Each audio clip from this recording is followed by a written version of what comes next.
আজ আমাদের রাজ্যের মানুষের জন্য একটা আনন্দের দিন এবং গর্বের দিন, যেটা বিভিন্ন বাইরের এয়ারপোর্টে আমরা এরোব্রিজ দেখতে পাই।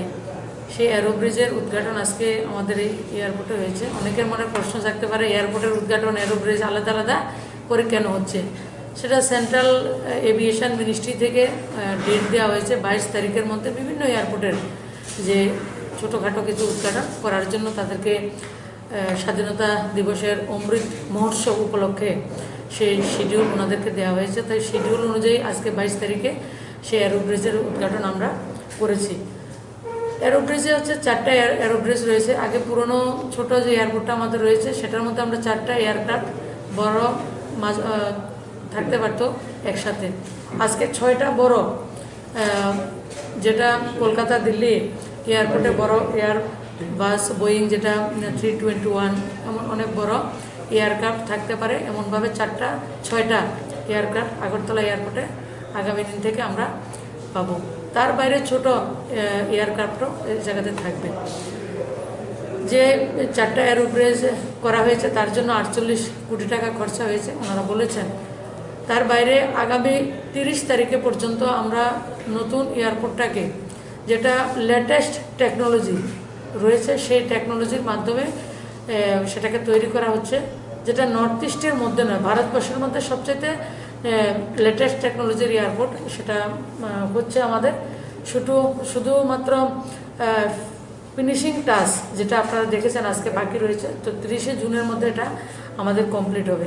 তো এয়ারপোর্টের মধ্যে আমি প্রথম বলেছি, যেটা দিল্লি আগরতলা যখন ফ্লাইট আমরা করেছি তার মধ্যে আমরা দেখতে পেয়েছি যে বাইরের লোকরা, যেটা আমাদের দেশের রাজ্যের বাইরের যাত্রীরা এবং আমাদের রাজ্যের এবং শিলচর থেকেও, যারা শিলচর করিমগঞ্জ থেকে দিল্লিতে যান তারাও আগরতলাকে কাজে লাগিয়ে ব্যবহার করে, আগরতলা এয়ারপোর্টকে ব্যবহার করে ওনারা বাইরে যাচ্ছেন।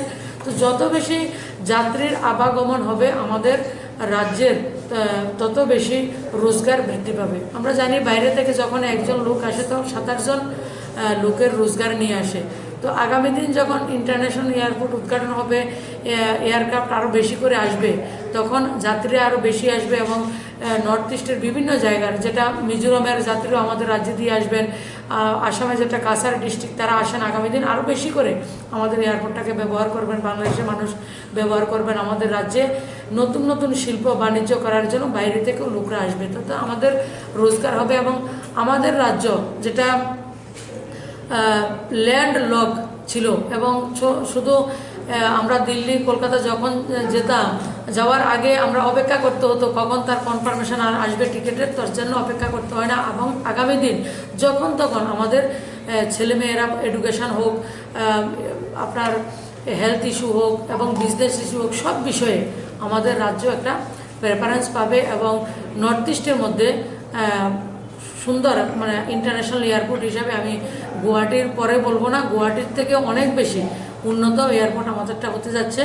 এবং যেটা এয়ারপোর্ট আমাদের ব্যবসা বাণিজ্য, যেটা বাংলাদেশের প্রধানমন্ত্রী বলেছেন চট্টগ্রাম বন্দরকে আমরা ব্যবহার করতে পারবো, তো সেই লক্ষ্যে আমাদের রাজ্যের মাননীয় মুখ্যমন্ত্রীর যে এবং প্রধানমন্ত্রীর যে লক্ষ্য ত্রিপুরাকে এগিয়ে নিয়ে যাওয়ার, সেটা এবং ত্রিপুরার মানুষকে রোজগার দেওয়া, সেটা আমরা করতে পারবো এবং যাতায়াতের সুবিধা আমরা খুব ভালোভাবে আমরা আমাদের লোকদেরকে দিতে পারবো।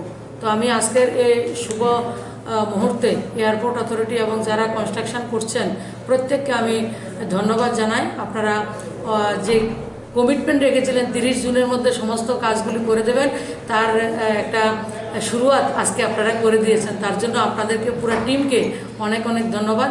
এবং রাজ্য সরকার, রাজ্যের মাননীয় মুখ্যমন্ত্রী, যেটা আপনারা মাল্টি স্টোরেজ বলে, যেটা কার পার্কিংয়ের কথা আপনারা আগেই বলেছিলেন, বহুতবার মিটিংয়েও বলেছিলেন, সেটা হয়ে গেছে। আপনাদের জায়গা জমি যেটা চেয়েছিলেন সেটা করেছেন। এবং আমাদের মাননীয় বিধায়ক মহোদয় সবসময় এয়ারপোর্টের কীভাবে ডেভেলপ করা যায় এবং এয়ারপোর্ট অথরিটির সঙ্গে এরিয়ার লোকদের কীভাবে সমন্বয় সাধন করা যায়, উনি সবসময় তার সঙ্গে রয়েছেন।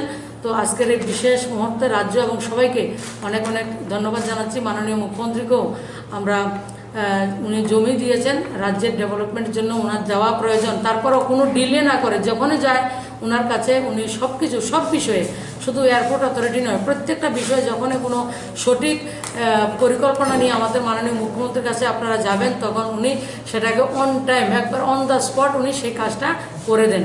তো সবাইকে অনেক অনেক ধন্যবাদ, নমস্কার।